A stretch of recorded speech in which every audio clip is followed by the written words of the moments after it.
Good afternoon, everyone. Thanks for coming out for a CALS all-college meeting and some updates. We seem to be falling into a pattern of doing this at least once or twice a year. And because of some of the new things that we're doing in the college, I can envision that will continue. And so I'll be interested to hear what you're interested in today and what we can provide further updates on. So here are the things that I wanted to cover, and we've got about a little less than 40 slides, which I'm going to share with some of the associate deans. We'll leave plenty of time for questions at the end, because I think that the discussion that we have is probably as important as anything else that we'll do here today. So we'll be providing some updates on the CALS organizational redesign project. Part of which was instituting a new pattern of 5-year planning in the college, and we'll have an update on that, including what some of the goals are for the college writ large and its component parts, and how we're making progress towards those goals. We're going to call on Doug Reineman to give us a bit of an update on the transition of extension as they are moving to UW-Madison as their home.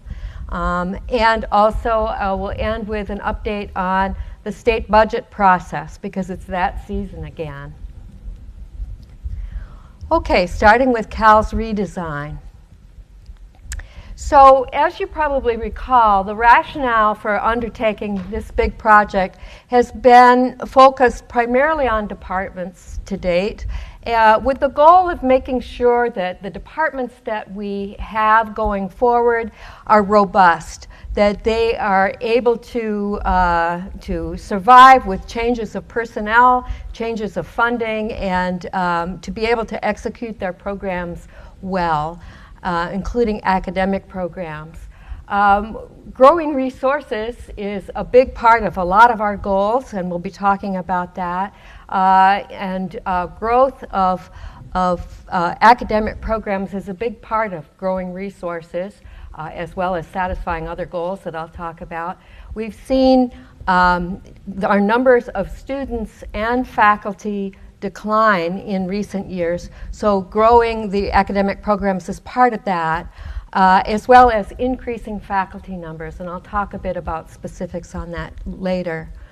A lot of the challenges that we are trying to address through our research and our outreach and preparing our students to tackle involve large interdisciplinary challenges, and so in order to meet those challenges, as well as to support the robustness of our component parts, we want to encourage interdisciplinarity where possible.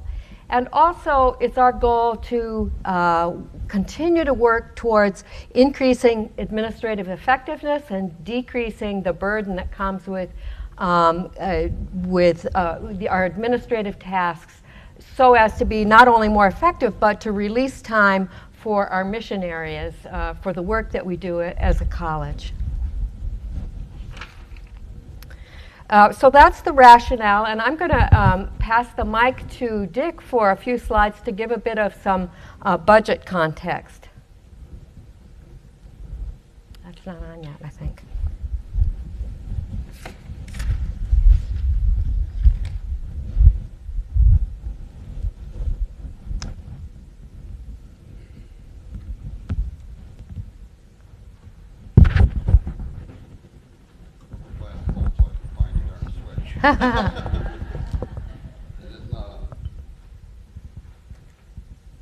There we go. All right, thank you. And I want to talk a little bit about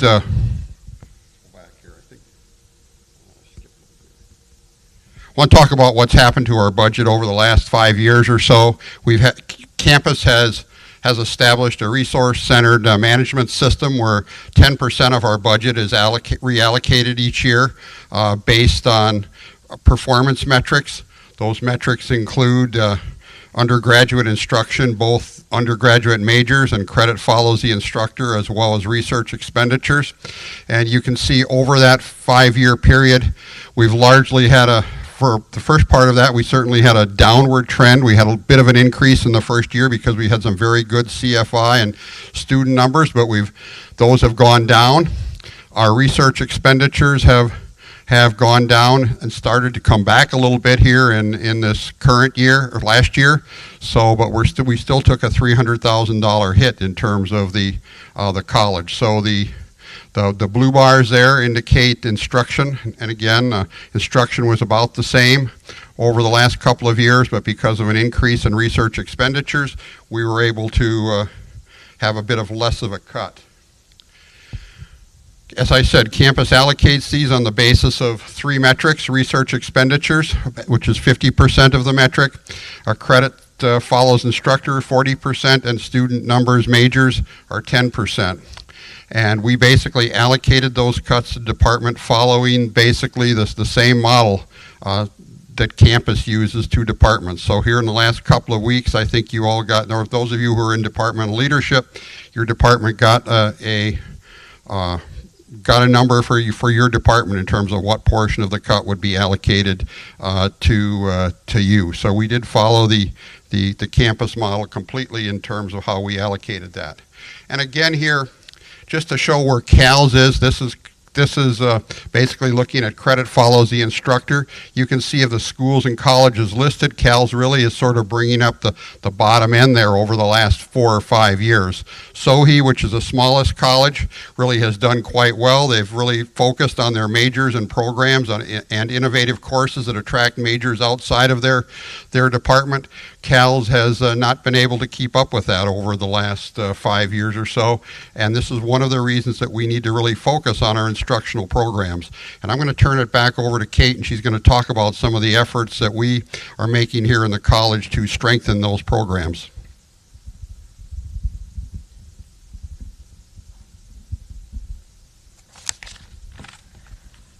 Thanks, Dick.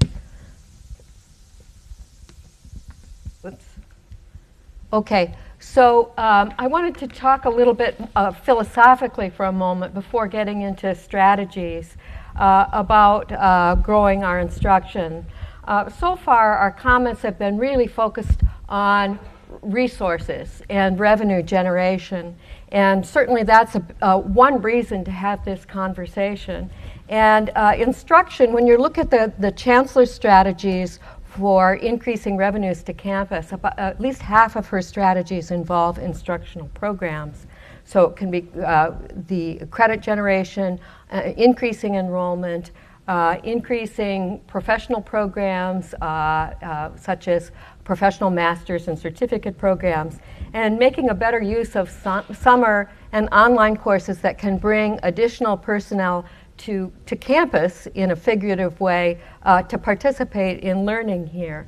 All of those are really important, but I want to take a moment aside to think about the reason to continue not only growing the size of our instruction, but making sure that we have a product that will attract those students, growing the quality as well. And I hope that by the time I leave the deanship, at some point in the future, that I'll be able to look back and say this is something that I'm really proud of, that is a shared value for the college. I think we need to continue to champion the quality of our programs, improving the quality, looking at the impact, as well as growing them. And I know that we have quite a few people in the college that are passionate about this. I want to see it grow so that it is clear shared value across the college. So these would be such things as continuing to prepare our students for evolving opportunities, which means scrutinizing the training that we give them and updating that.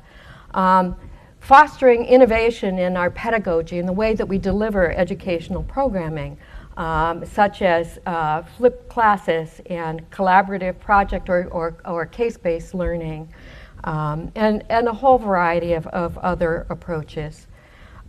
We need to increase our capacity and make sure we're always looking at excellence in not only academic advising, but support for students outside of the classroom as well, whether it's career advising or academic support. And our students do pretty well in participating in what I would call the Wisconsin experience, those value-added activities outside of the classroom, such as research, study abroad, internships, and participation in student organizations. Recent data shows that the average student does at least 3 of those things. But I'd like to see that we continue to emphasize that as an important part of the CALS experience. So we do talk a lot about resources, but I want to make sure that we're also continually having the conversation about what is the student experience and how can we bring increasing excellence to that experience for students who spend part of their training with us. Now, looking at the college goals overall, we shared some goals with the provost and the chancellor and the vice chancellors over the past year at the college level. And they are to increase our undergraduate enrollment to 4,000 by little less than 5 years from now. To create some context, our all-time high was about 5 years ago when we were at 3,600, but we've dropped down to the low 3,000s. So that is a stretch goal. I'd like to make sure that we're hiring at least 5% of our faculty numbers per year, but that will keep us level, and I would really like to be able to grow our faculty numbers in the next 5 years by 10%, which would get us closer to where we were just a few years ago and give us greater capacity to do all the important things that we value so much. In order to do that, we're going to have to increase the revenues that are coming into the college. With academic programs, we expect to reduce the overall number of options that we give our students, the number of academic majors for undergraduates, modestly, but to increase the reach and the impact and the quality of the programs that we do offer. And we also will be continuing to look at the number and configuration of our departments to make sure that they are optimized. This is partly to ensure that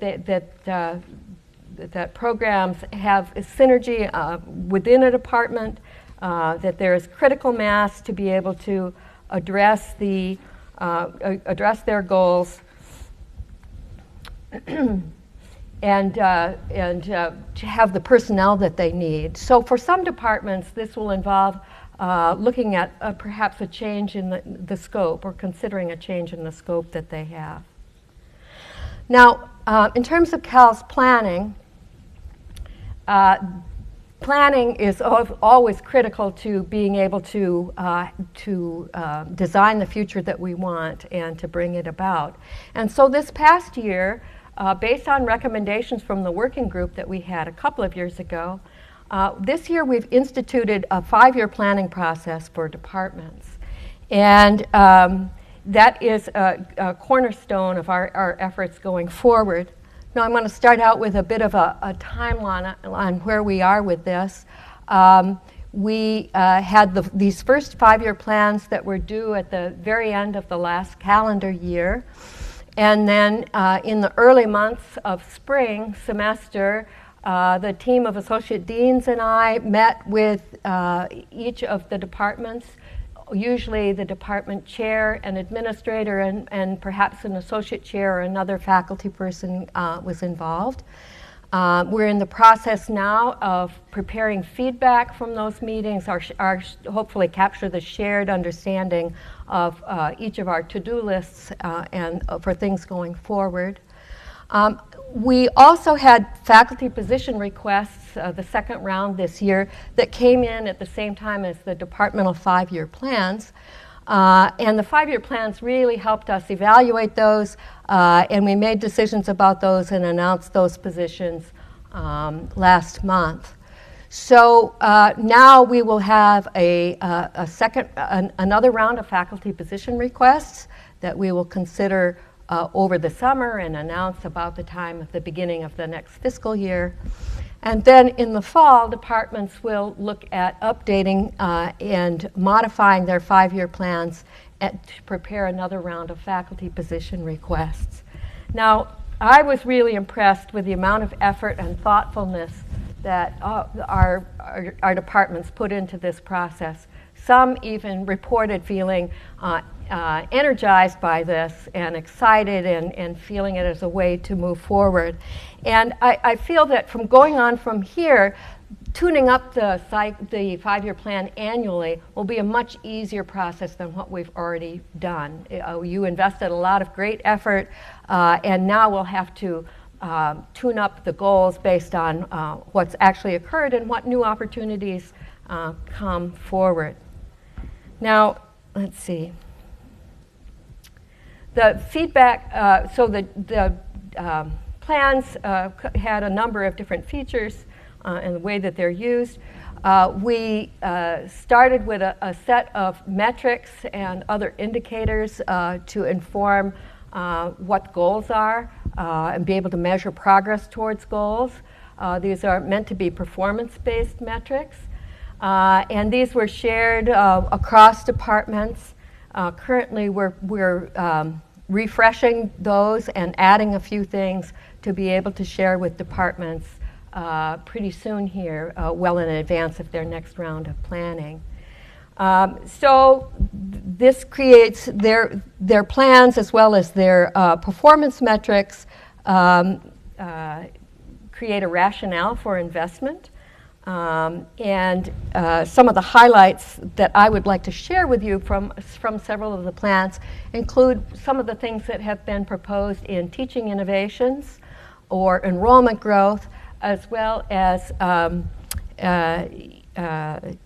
lot of departments in looking at their departmental climate have proposed a climate survey. And so that is something that we felt that was enough of a theme across the college that rather than having every department try to do that independently with a different approach, that we would work with departments to create a vehicle that could be used and modified by departments. And actually, we just had Carol Hilmer and I recently had our first conversation with the Office of Strategic Consulting about that. So by fall, we hope to have more to report on how that's going to progress. Now, the next slide talks about some of these goals that I've already mentioned and some that I haven't.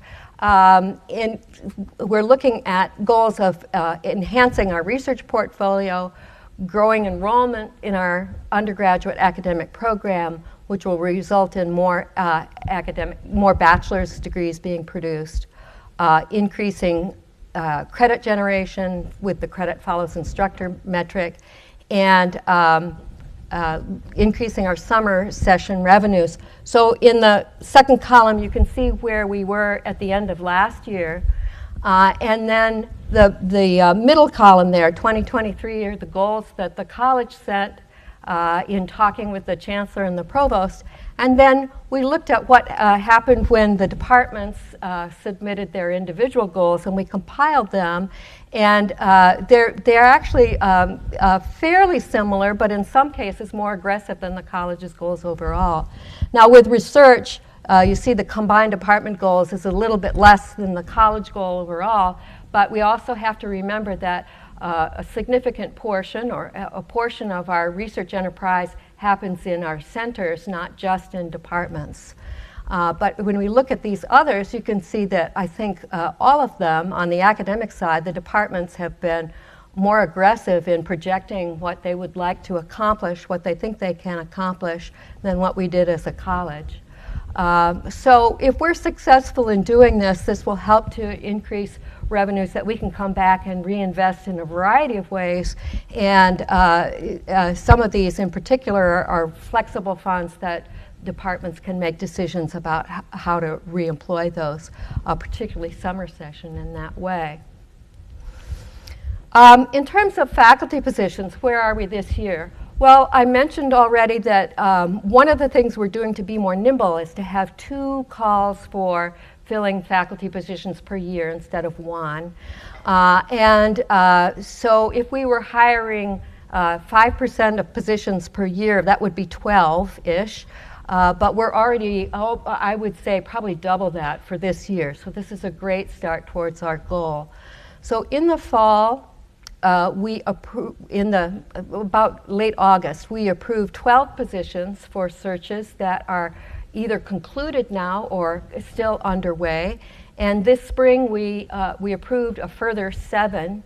These are all from resources that were freed up based on faculty retirements or other departures. So reinvesting the funds that we have. And in addition, other resources are coming to us in a variety of ways, some from new resources from campus, like the Target of Opportunity program for hiring faculty from underrepresented groups, cluster hires, and some spousal hires. These are still playing out, but I expect that when we total up all of the positions that have been enabled by activities this year, we'll be at 24 or so. So that is very good news. And as I said, going forward, we're going to have 2 deadlines a year. We're getting this on a regular schedule that will be predictable going forward, and that will be deadlines of November and May with an expected approximately 6-week turnaround in decision making. Now, as a footnote, I should also mention, and Doug will probably talk more about this, because the budget cuts to extension were delayed beyond what we experienced as a campus, we had to make some cuts in extension funding. So this spring, we okayed the first extension hire of an extension specialist in several years. And now we will be able to continue to proceed with deciding how we want to reinvest those funds when we have opportunities from vacancies. So that will be true across all of our mission areas, research, instruction, and extension.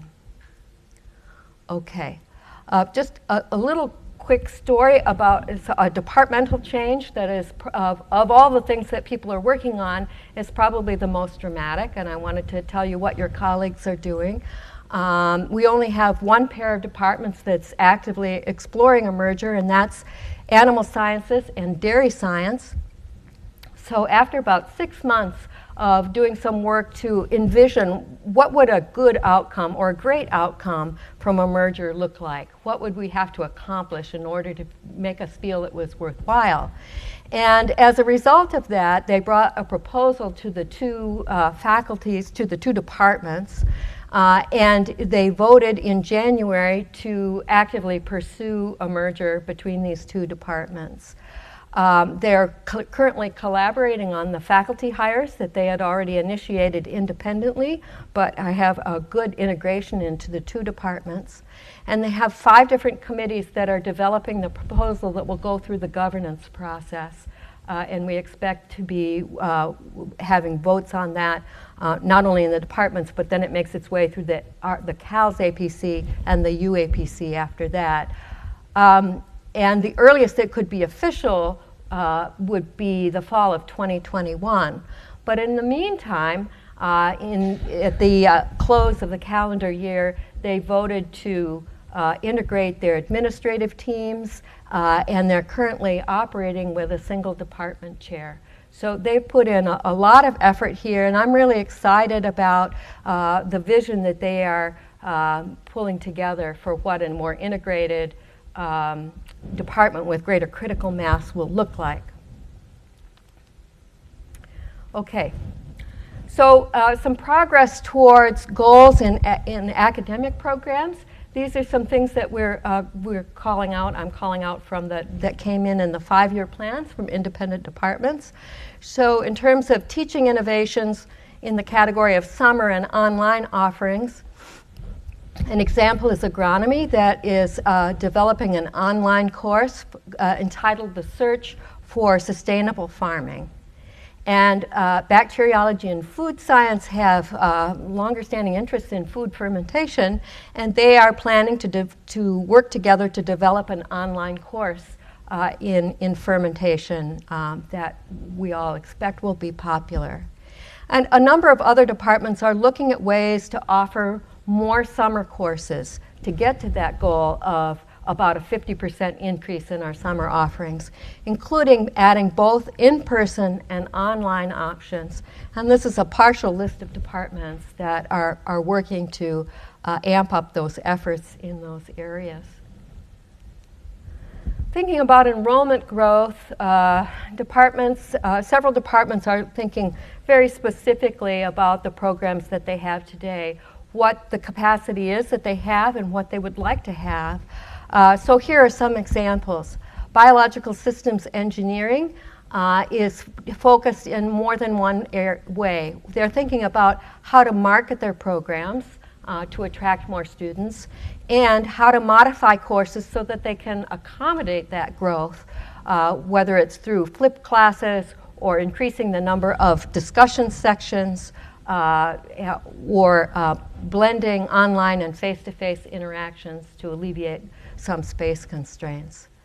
Soil science is especially focusing on their environmental sciences major, which is collaborative with LNS. They're looking to grow that major.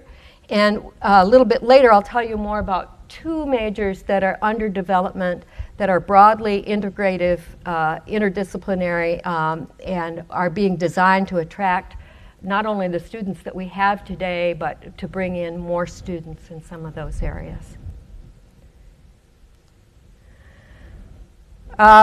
So some strategies, some goals. I mentioned the integrative majors. We would like to also increase the share of majors in CALS from in several of our shared programs. We have 4 programs currently that students can be enrolled in LNS or CALS. And we do have a majority, but we would like to have this a stronger majority of the students in those programs. We are developing plans to recruit and admit more students to CALS by working with the Office of Admissions. I'll talk more about that. And to bring undeclared students to their CALS majors early in their career. We see a net influx of students into the college, and every year we graduate more students with bachelor's degrees than we're pulling in first-year students. So it's a net discovery of opportunities in CALS. Overall, we'd like them to come here sooner so we can be advising them, encouraging them, involving them in our community, and making sure they're on a good path towards academic success. Oops. So some specific changes to majors. One, poultry science has been discontinued.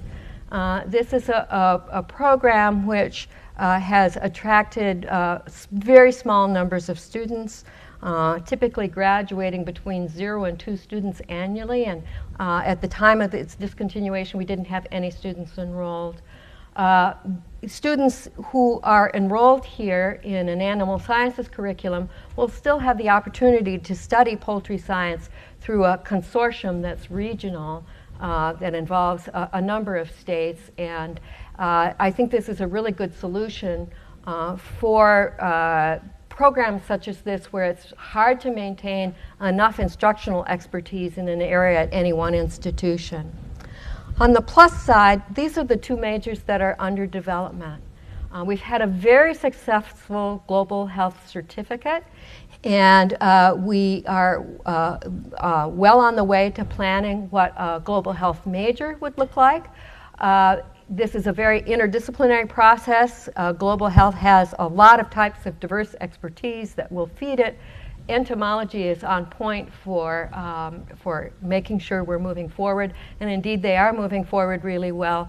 The first stage in the governance process is to put out a notice of intent to plan, and that is coming very soon to the CALS APC and then to the UAPC, and I think we've had all of the letters of support that we've asked for from probably a half a dozen schools or colleges, including the Nelson Institute. So we're confident that that's moving forward well. And the earliest that could be open to admit students would be the fall of 2020. And we'll have to decide sometime early next year if that's what we're aiming for, if we want to go out to 2021. Then there's another major that is a collective effort of faculty in at least 5 departments. These core 5 are agronomy, horticulture, entomology again, soil science, and plant pathology. But there are additional faculty and other departments that are also interested. And the placeholder name that we're using right now is agroecosystems.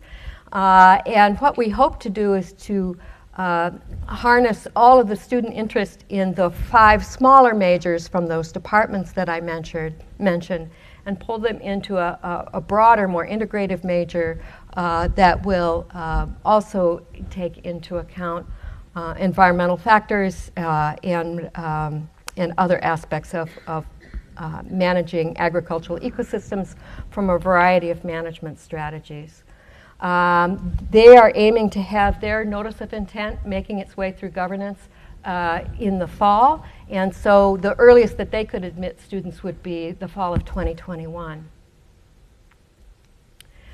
I want to acquaint you with a program that was new last summer that helps us with assuring student preparedness and success as well as making great use of summer.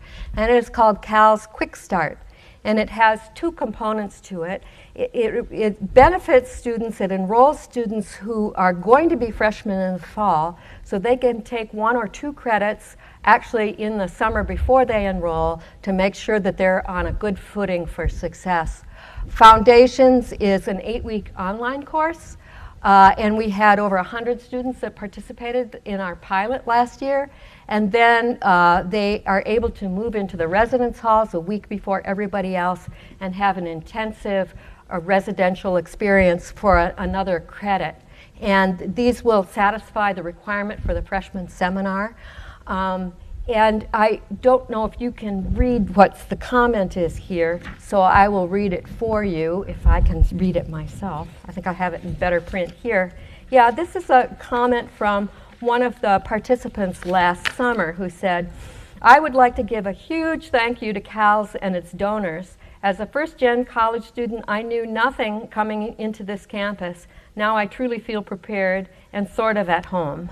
And we had a lot of benchmarking that we did, gathering information from students before, after, and continuing on as they've gone through their freshman years. It's been enormously positive from the students. And last year we had $25,000 in support from WALSA that provided 40 need-based scholarships, which provided about, for those students, 60% of their costs. And this year we have the goal of, we hope to increase our numbers of student participants by 50% or more. Right now we already have, well, as of last Friday, 110 applicants, so it's probably more now. We also then have to increase scholarship support.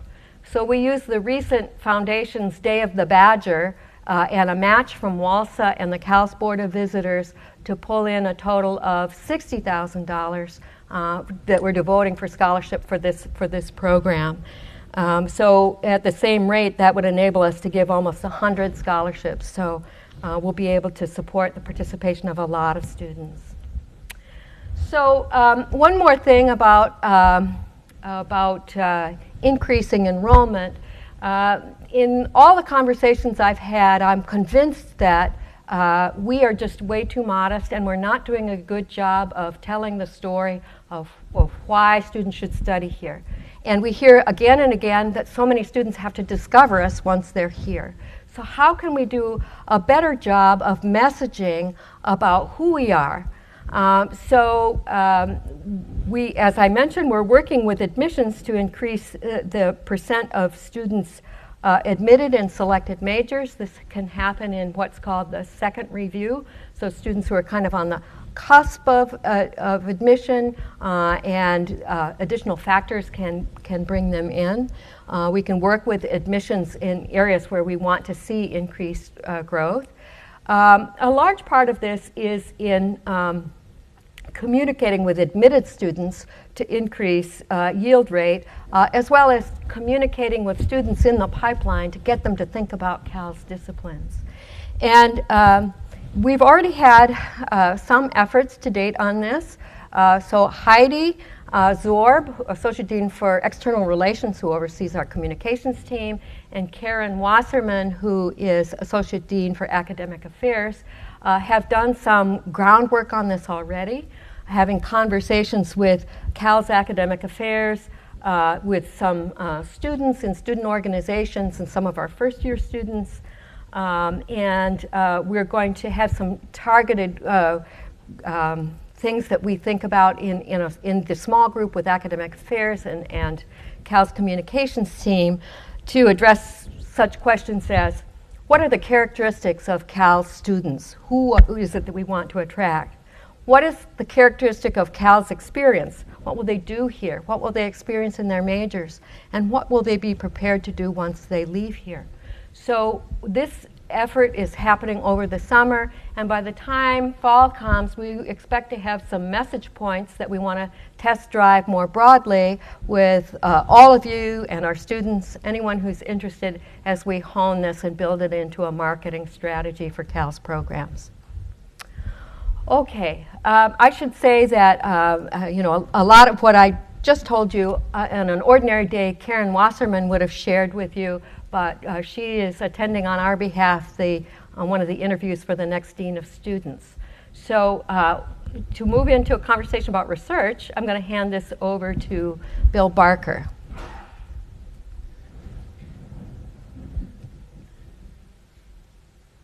I can find my glasses too. Okay.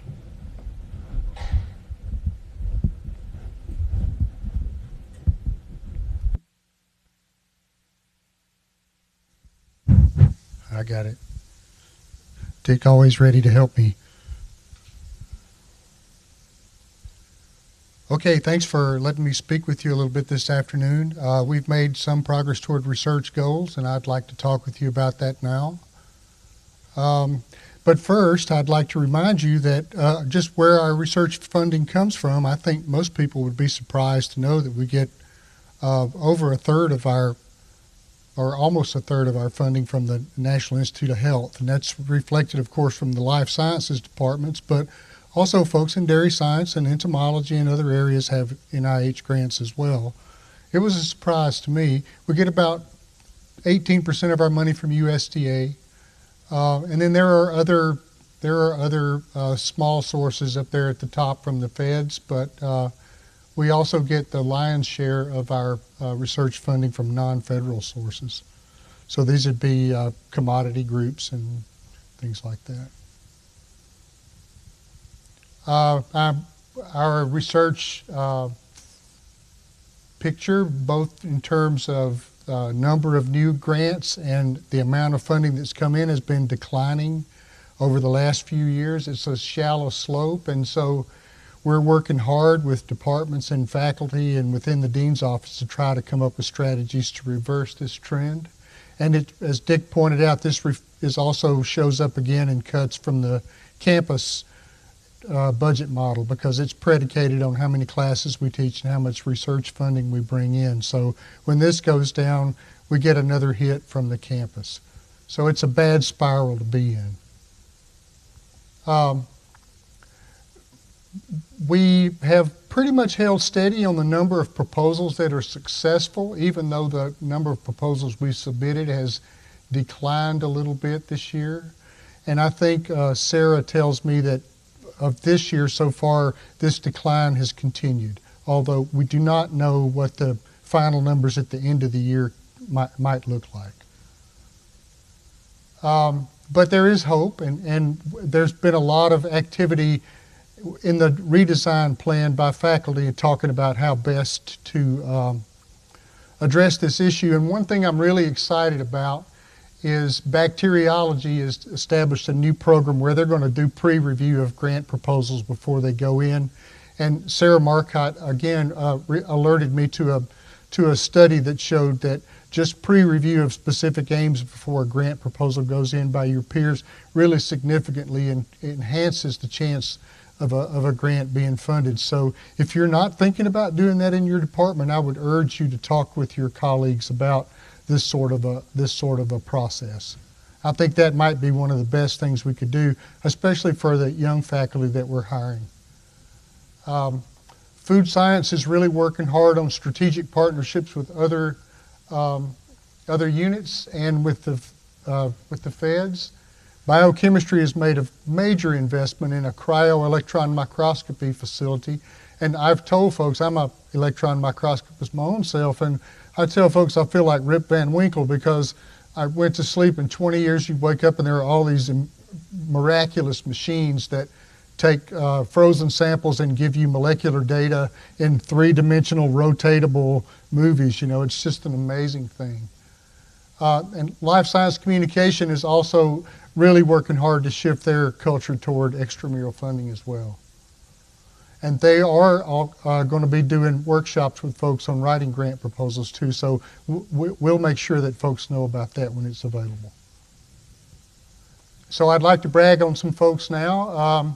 Audrey Gash tells me that the T32 predoctoral training and genetics training grant was refunded, and that's going to have slots for 12 students. Randy Jackson, Michael Bell, Claudio Graton, Chris Kuchark, Adena Rissman, and a host of other folks from off campus got a $10 million sustainable agricultural systems grant. We're really proud of this. It was a lot of work, but they're going to do some great work toward making agriculture less environmentally costly. And last but certainly not least, our ALAC, which is our animal certification by a third party that we comply with the Animal Welfare Act and our animal research programs, we got reaccredited this year at the exemplary program level, and that is just a stellar accomplishment by everybody in the college and other units that help us with this program. If you don't know, exemplary is a level above excellent, and I'd be willing to bet you a week's pay that there's not another ag school in the country that's got an exemplary program, and no one else on this campus does, so yeehaw. There's a lot of work, and I'm super proud about it. And this is exactly the grant, the slide that exemplifies everything I hate about PowerPoint, and I apologize for it. But what I wanted to point out is that we did have to take a one-year pause in Hatch proposal, our peer-reviewed Hatch process, but we brought it back this year, and we funded 40% of the proposals. And right now, we've got 105. If you look at the number of active projects down here on the bottom, it's really always been over 100. So even this year that we only funded 40% of the proposals, the reason we did that is because we are going to be hiring 25 new faculty and spousal hires and retentions, and each one of those is going to come with a Hatch project. So I've had people say to me, why are you backing off on funding graduate education? We're not backing off on funding grad ed at all. We just distributed those funds by another mechanism. So again, this is something that's almost completely unique to the University of Wisconsin. Most universities just use it to pay faculty salaries and patch the roof, and we really are quite proud of this peer-reviewed process. And the big change this year that the Research Advisory Committee made, and if you don't know what the RAC is, it's a group of faculty that advise the Dean's Office on which proposals are worthy of funding. They made a pretty significant change to the emphasis of the program to really encourage people to design projects that are specifically designed to leverage extramural funds. So the idea is you get this grant when a grad student, you make some preliminary data and then go for a larger award outside. So that's yet another strategy where we're trying to turn those bad curves back to the positive and get out of this bad spiral we're in. So I'm really positive about this, and I thank everybody that's helped us make this big change. Oh, I'll put it back. Okay. Oh, Dick's coming back. I'm next.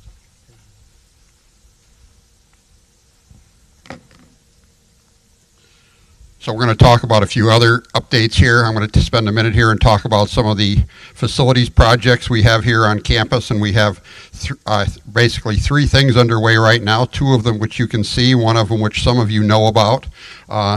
We currently have a project that's nearing completion, and that's the Meat Science and Animal Biologics building, which replaces the old meats lab there up behind the dairy. That's about a $50 million project that's slated to be completed here early in summer. So the faculty and staff will be moving in June and July into that facility. We have a dedication planned on September 12th for that, so you might put that on your calendar. This is really to enhance the science not only around meats themselves, but how do you get more value out of the byproducts of the meat industry. Biologically important chemicals or hormones or things that have a high value that can add value to that product stream. The other project we have underway is the CDR Babcock Hall project, CDR addition, Babcock dairy renovation. That also is about just under a $50 million project. It's currently budgeted just at $47 million. That project is moving ahead, but we are facing some hiccups right now. We're gonna work through those, and it will move ahead, I believe. But right now we're facing a $10 million shortfall in terms of some of the equipment budget. So we're working with campus and other stakeholders, DFD, to figure out how we're going to bridge that and get that equipment in place so we have a building that operates when it's completed. The last project we have is a proposal that we put into USDA. This meets some of the needs that was created when the seeds building was taken down for the Meat Science and Animal Biologics facility.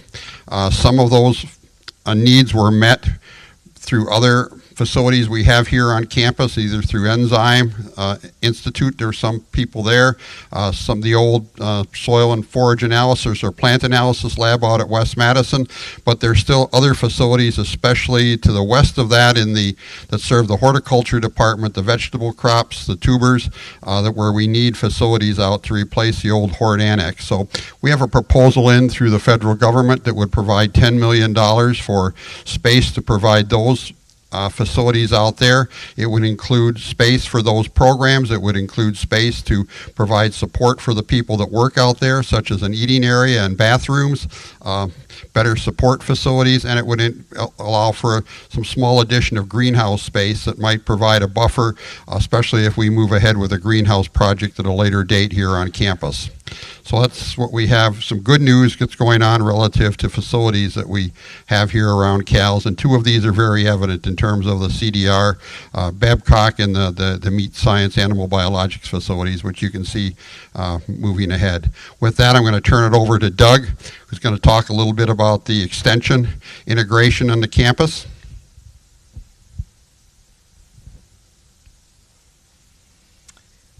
The UAPC, University Academic Planning Council, last Thursday approved the proposal for the governance structure for the Division and Department of Extension.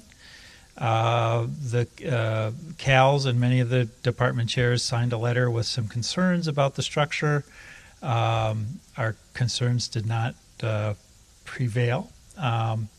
I think at the bottom line, there will be some things to work out in the relationship between the transitioning faculty. So there are about 120 faculty that were tenured in extension who will be coming out to the Madison campus with tenure.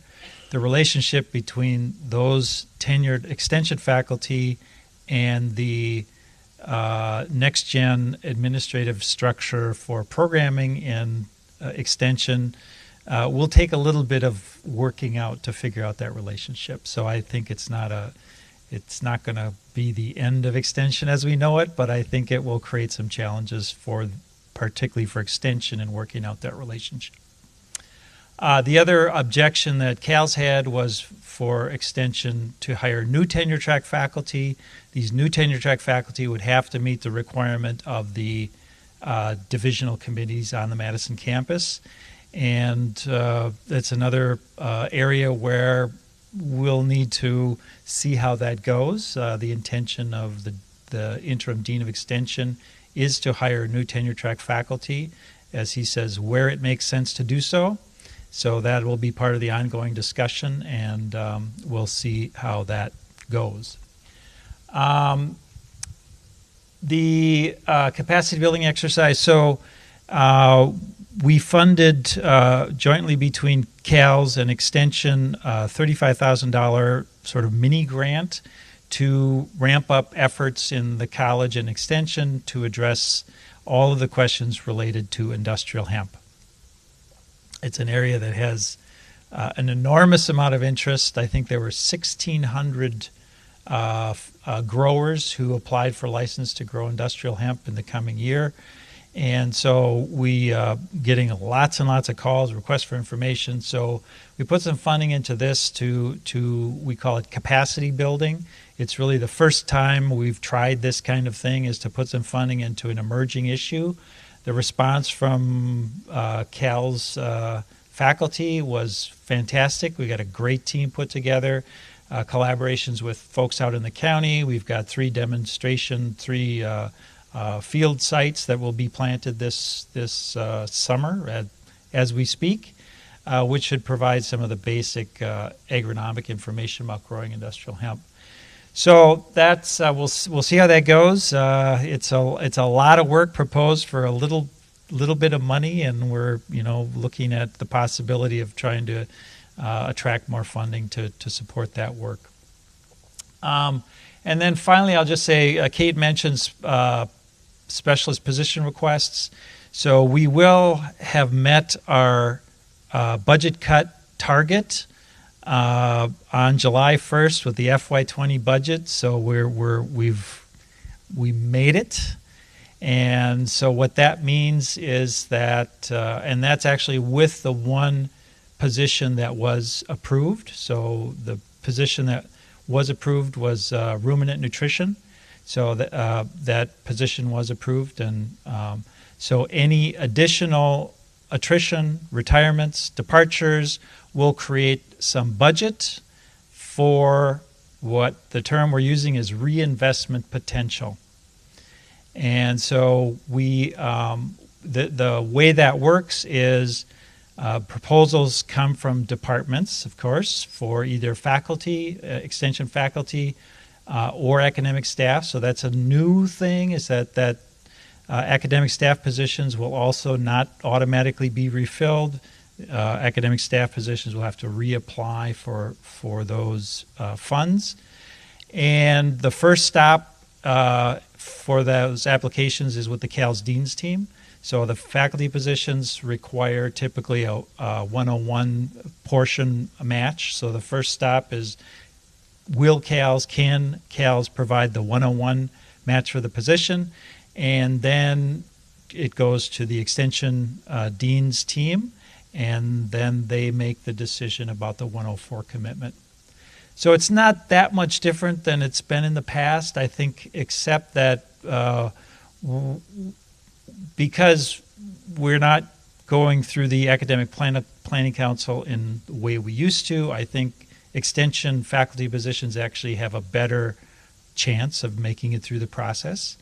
And, the discussion with Extension has always been the case. So it's always been a discussion between CALS and Extension on committing those funds, and that will continue.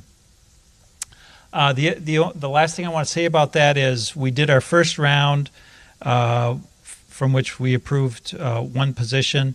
It was pretty clear that people weren't quite sure exactly how to write a good position description. So if you and your department are looking at putting in a request for an extension-funded position, you can request to meet with me and either Patrick Robinson or Julianne Stawicki, depending on which program area the position would support. And we can sit down and talk with you just about what we're looking for in a strong proposal, and both from the CALS perspective and from the extension perspective. We've already had a couple of those meetings, and I think they're very useful, very productive at helping you put together a strong proposal. So turn it over to Heidi. Thank you, Doug. I'm just going to speak a little bit about where we are in the state budget process. As Kate mentioned, Wisconsin is going through its biennial budget process right now. Here's a timeline of what it's supposed to look like. I'm not sure that anybody in the state actually thinks we're going to make this timeline this year. The Governor Evers, who's a new governor, of course, came out with his budget a little bit behind schedule. The Joint Finance Committee, which is the next stop on the state budget review, is also a little bit behind schedule. They are currently holding their first round of what they call field hearings across the state. There's actually one tomorrow morning in Green Bay. And after they finish that round of 5 hearings, they'll start meeting to consider a budget. You've probably mostly read in the newspaper that the state legislature this year plans on writing at least some of their own sections of the budget. They haven't said if they're going to write their own chapter for the university or if they will be basing that on the governor's budget, but they have certainly been very vocal about some other sections, roads and some other things that, again, you've probably been reading about in the paper. So this year, the university has also been very involved in advocating for funding. UW-Madison is supportive of the Board of Regents budget request, who they serve as our state agency in submitting a budget to the governor's office. And of course, because we had a switch this year in the middle of that process, it was Governor Evers who ended up writing the budget that Governor Walker received in earlier last fall. But the Regents' request did ask for additional funding for some special programs. Governor Evers did include $150 million in new funding for his budget. A lot of that is targeted at both offsetting the tuition freeze, which he included in his budget, as well as some special program funding. The University Relations has also been very active in messaging about the state budget since February. So for those of you who follow any university-related account on social media, you've probably seen a lot of posts highlighting UW Changes Lives. That's the UW-Madison campus's social media effort to tell the story of the impact of our work.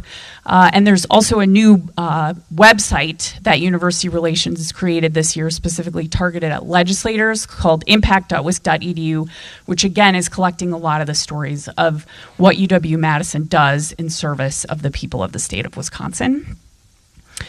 So Governor Evers did include one thing in his budget proposal that's not specifically related to CALS, but is tangentially related to CALS, and that was $3 million to support additional hiring of ag agents through UW Extension in counties. So it was a very specific budget allocation for specifically ag agents and specifically in counties.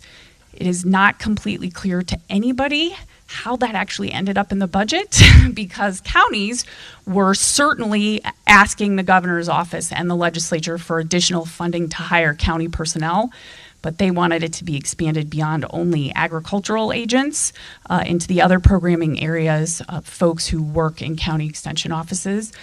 And on the research level, we were, of course, asking for more funding to pay for specialist positions. So Evers' budget didn't quite cover either one of those things exactly, so there's been a lot of ongoing conversations with the legislature about additional proposals that may be added to the budget process. So you can see right there what UW-Madison has been saying when they are going to the Capitol. There are also commodity groups that some of you work with who've been advocating for special directed funding. There's a large group of commodity groups, mostly plant-related commodities, who are asking for $15 million in additional funding for CALS, extension specialists, folks who do applied research.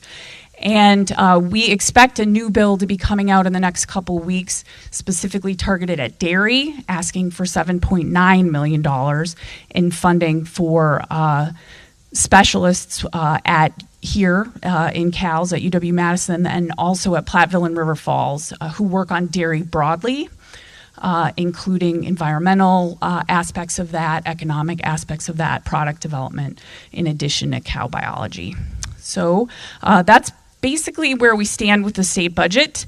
Again, the new budget year is supposed to start on July 1st. Wisconsin, as you probably all know, does not have the same rule that the federal government has. If we don't have a budget, we don't shut down. We keep functioning off the last budget that was approved. It is seeming, though, very unlikely that we'll meet we will not meet that July 1st deadline under any circumstances, and now people are talking about it being much more likely that it won't be settled until October.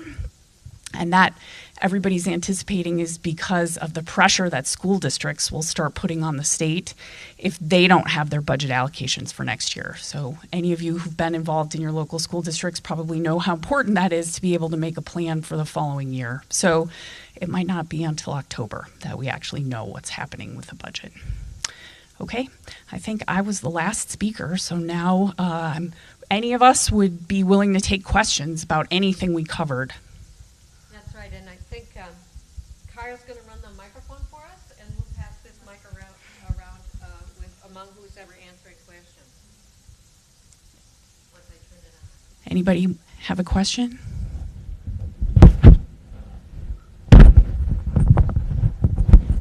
Wow, we did such a great job of explaining things.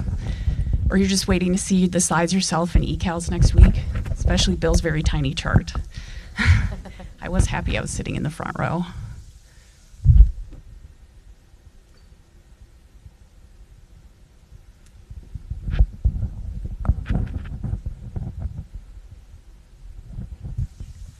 Hi, I'm Thea Whitman in Soil Science. Thanks for all the updates. Just sort of a thought and a question, tying together some of the overarching needs of the college, thinking about things like wanting to teach both more students and also higher quality learning experiences, combined with potential pressures on faculty time to have more time for grant writing. It seems like one really great approach to that problem that would have multiple benefits would be increased numbers of teaching assistants within the college. And I know there are constraints on that, but I'm always interested in plans for increasing those numbers, which I think would have so many positive effects. You're right. Having additional teaching assistants, or in some cases, departments are interested in bringing on other instructors, teaching professionals to teach especially entry level or some of the core courses in majors. The thing is you need to prime the pump, right? So if we can get more resources coming back, you can fund those things, but you need to have some kind of a startup. Some departments have been using their summer teaching as a way to generate revenue, to be able to make some of those infusions. In developing summer curriculum, there's the Department of Continuing Studies on campus is doing an awful lot to foster enhanced effort, especially in summer, and in developing some professional programs. And many of our departments have taken advantage of that to get them off and running till it can be self-sustaining. And also, I emphasized the faculty requests that we do twice a year now. On that same periodicity, we're considering what we call bridge funding requests, so short-term infusions of support that could be backfilling vacancies. It could be short-term support for other personnel as well. So those are the mechanisms that come to mind. I don't know, Dick, is there, or Angie, anything else you want to add to that? Okay. Thanks, Thea.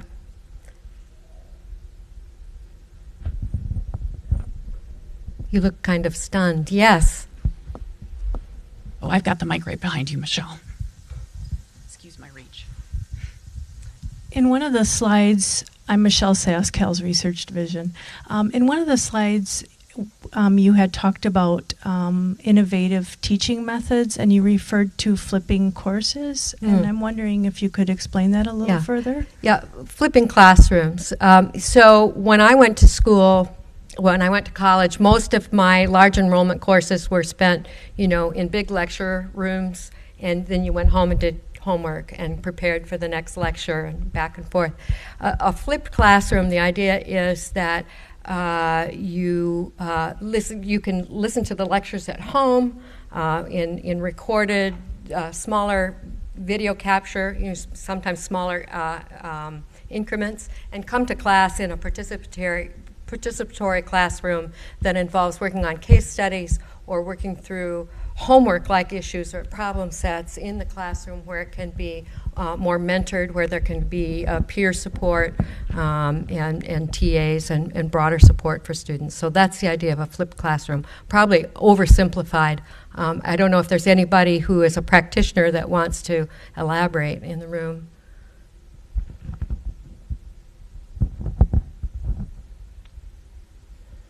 Apparently not. So, additional questions?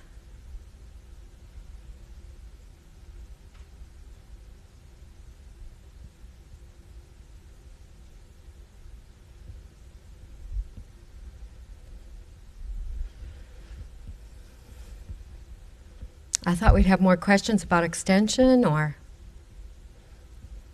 several other topics. But if not, last chance. If there aren't any other questions, we will adjourn. And just know that you all, if something occurs to you later, please reach out to anyone on the college leadership team, and we will mull it over and get back to you. Thank you very much.